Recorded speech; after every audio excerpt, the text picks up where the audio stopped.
Hello everybody. In this video we are going to read chapter 2 Memories of a Visit. मतलब एक सफ़र की यादें. Now look at these pictures and write the countries they represent. Now these are the pictures and the first one is Statue of Liberty which is in USA. Second one is Big Ben which is in London, UK.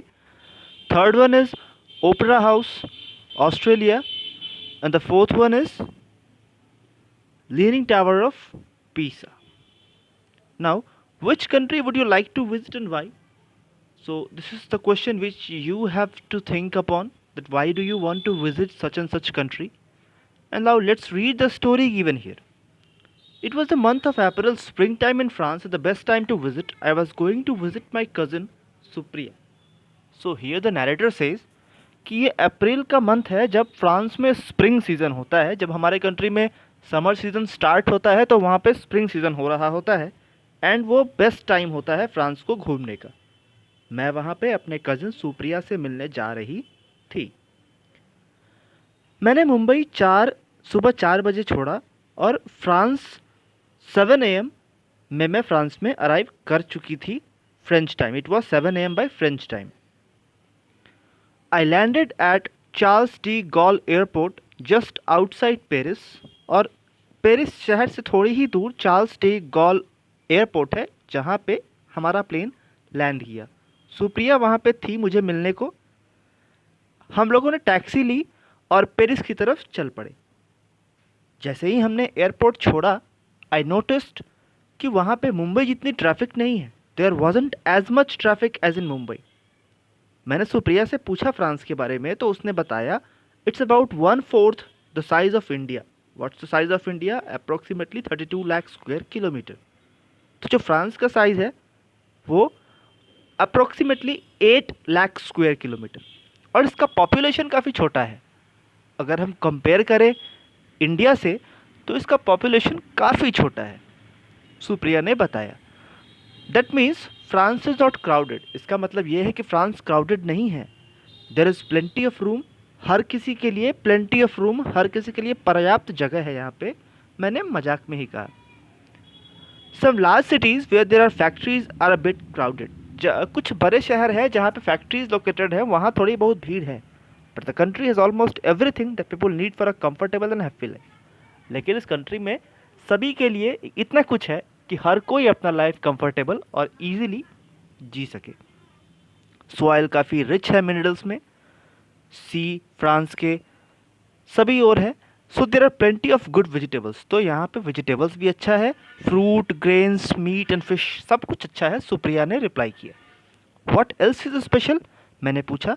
जब narrator पूछ रही है कि यहाँ पे और क्या special है तो वो कहती है French Alps, beautiful snow capped mountains that people love to visit.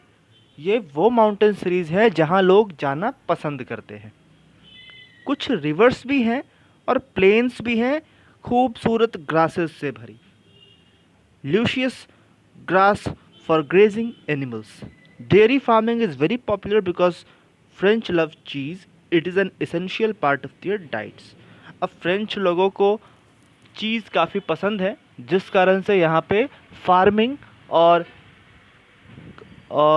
हाँ, जिस कारण से यहाँ पे डेयरी फार्मिंग काफ़ी पॉपुलर है और चीज़ उनके डाइट का एक इम्पॉर्टेंट हिस्सा है.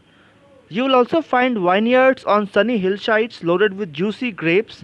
Most are harvested and pressed into wine for which France is famous. अब जैसा कि सभी को पता है कि France is famous for its wine and wine is made from the vineyards. मतलब अंगूरों का जो बगीचा होता है, जो बाग होता है, वहाँ के बेस्ट क्वालिटी अंगूर से यहाँ पे वाइन बनाए जाते हैं which is famous all over the world. And you already know about French fashion. और फ्रेंच के फैशन में तो कुछ कहना ही नहीं, इसके बारे में बताना ही क्या. France leads the world follows. तो सुप्रिया कहती है कि फ्रांस जो दिखाता है, फ्रांस आगे आगे चलता है और वर्ल्ड उसी फैशन को फॉलो करती है. She laugh. वो हंसते हुए ये बात कहती है. We drove past the Eiffel Tower and I noticed that it more beautiful than it did on postcards. तो जब हम लोग एफिल टावर से आगे बढ़ चले तो मैंने देखा कि ये तो उससे काफ़ी ज़्यादा खूबसूरत दिखता है, जैसा हम लोग पोस्ट कार्ड्स में देखा करते हैं. Whatever we if we see something in reality and compare to the picture, then what we feel that in real the thing is more massive, more beautiful, more luxurious, and so on. The Eiffel Tower represents France like the Taj Mahal represents India, Supriya commented. Supriya कहती है कि जैसे India को represent करता है ताजमहल, वैसे ही Eiffel tower France को represent करता है. पेरिस एक काफ़ी खूबसूरत पुराना शहर है. मुझे यहाँ के वाइट स्टोन बिल्डिंग्स काफ़ी पसंद है जो कि सनलाइट में बिल्कुल चमक पड़ते हैं. That gleam in the sun, that gleam in the sun. People here love the outdoors, the park and gardens. लोगों को यहाँ पर पार्क्स, गार्डन्स और बाहर घूमना काफ़ी पसंद है. Some parks have ponds where children sell toy boats. कुछ पार्क्स ऐसे भी हैं जहाँ पे छोटे छोटे तालाब हैं और बच्चे उनमें टॉय बोट्स तैराते हैं. You will find rose of trees and flowers everywhere. यहाँ पे तुम्हें हर जगह पेड़ पौधे और फूल मिलेंगे. Some trees are trimmed so that they look like huge green lollipops. Trim मतलब होता है छटाई करना, काटना छाटना. तो कुछ पेड़ों को इतनी बारीकी से ट्रिम किया जाता है कि वो दिखने में बिल्कुल लॉलीपॉप्स जैसे लगते हैं. They look very beautiful. Well, it seems like the people of Paris are proud of their city. They keep it so clean. I had to remark because they didn't see any litter on the streets. तो मैंने कहा, narrator ने कहा कि ऐसा लगता है कि पेरिस के लोग अपने शहर को लेकर काफ़ी प्राउड फील करते हैं, काफ़ी गौरवान्वित फील करते हैं, क्योंकि वो अपने शहर को साफ रखते हैं. मुझे कहना पड़ेगा क्योंकि यहाँ पे मुझे सड़क पे कुछ भी गंदगी दिखाई नहीं पड़ती. And now if you compare this with the street of our city, town or area, you can feel what is the difference between the city of Paris and that of the ours. Now that's why tourists love to visit the city, and Paris being the capital is well connected to the other parts of the country, so travel is no problem at all. So प्रिया कहती है कि इसलिए तो सभी को यहाँ पे Paris आना पसंद है, इसलिए सभी को पेरिस आना पसंद है. और क्योंकि पेरिस फ्रांस की कैपिटल सिटी है तो ये देश के किसी भी हिस्से से अच्छे से जुड़ा हुआ है. इट इज़ वेल कनेक्टेड, तो किसी को यहाँ आने में कोई ख़ास परेशानी होती ही नहीं है. हम लोग सुप्रिया के फ्लैट पहुँच पड़े और मैंने खिड़की से देखा सीन, जो कि वहाँ की रिवर है और winds through Paris like a wet grey ribbon. I notice pavement cafes where people cafes where people sat outdoors at little tables eating, drinking and talking. It all looked very pretty. तो मैंने देखा कि कैसे Paris की सड़कों पे pavements मतलब the area footpath, the area near the main road on which cafeteria, cafe shops are being built.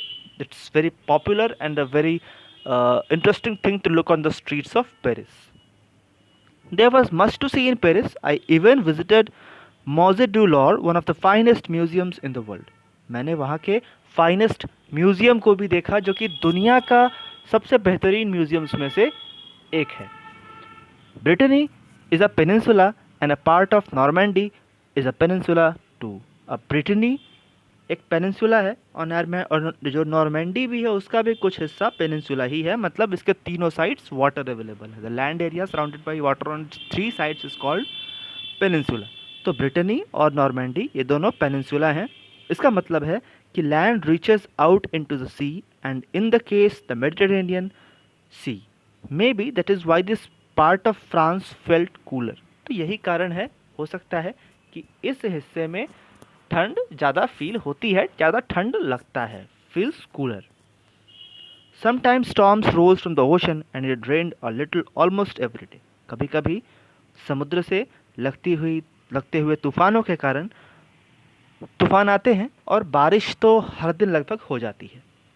यहाँ के जो लोग हैं वो मेनली फार्मर्स हैं और फिशरमैन हैं of these two cities, Brittany and Normandy.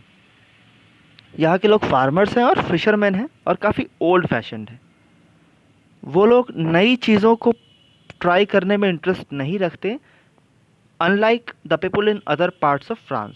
France के दूसरे पार्ट्स में लोग काफ़ी मॉडर्न हैं, काफ़ी फैशनेबल हैं, लेकिन नॉर्मैंडी और ब्रिटनी शहर के लोग उतने ज़्यादा फैशनेबल नहीं हैं, वो लोग ट्रेडिशनल हैं, मतलब अपने पुराने पहनावों को ही संभाल कर रखते हैं, उनका रहन सहन पुराना ही है। Now we see, we went to a small museum close to the seaport which had models of wooden sailing ships that soldiers and colonists had sailed in. तो फिर हम लोग गए एक छोटे से म्यूज़ियम में जो कि सीपोर्ट से ही लगा था और जहाँ पे काफ़ी सारे वुडन सेलिंग शिप्स, लकड़ी के बने बने शिप्स थे, जिसमें कि कॉलोनिस्ट्स, जिन लोगों ने यहाँ पर आकर अपना शहर बसाया था, उन लोगों के शिप्स थे। उन्होंने बताया कि कैसे वर्ल्ड वॉर 2 के दौरान बड़े बड़े गन्स, सैकड़ों की संख्या में, और बॉम्ब्स यहाँ पे एक्सप्लोड हुए थे, फटे थे, और बुलेट्स ने सभी ट्रीज और गार्डन्स को समाप्त कर दिया था, रिप्ड कर दिया था, ख़त्म कर दिया था। Fortunately the sea coast and the countryside were peaceful when we visited. अच्छी बात यह है कि जब हम गए विजिट करने तो यहाँ पे वर्ल्ड वॉर 2 जैसा कोई सीन नहीं था, सब कुछ क्वाइट और सब कुछ शांत था। France turned out to be all that I dreamed of and more. France मेरे लिए एक फ़ाइन एक्सपीरियंस था, जैसा भी मैंने चाहा था, सोचा था, फ्रांस बिल्कुल वैसा ही बल्कि उससे ज़्यादा था। I return home cherishing every moment of my 2 month holiday in France. तो मैं वापस काफ़ी खुशी खुशी, चेरिश मीन्स एंजॉय करते हुए, मैं जब घर वापस आई तो हर मोमेंट को, जो मैंने 2 महीने का छुट्टी फ्रांस में बिताया था, उसे एंजॉय करते हुए मैं अपने घर पे आ गई। So that's all about this story. We will talk about another one in our next video lecture. So till then, thanks and goodbye.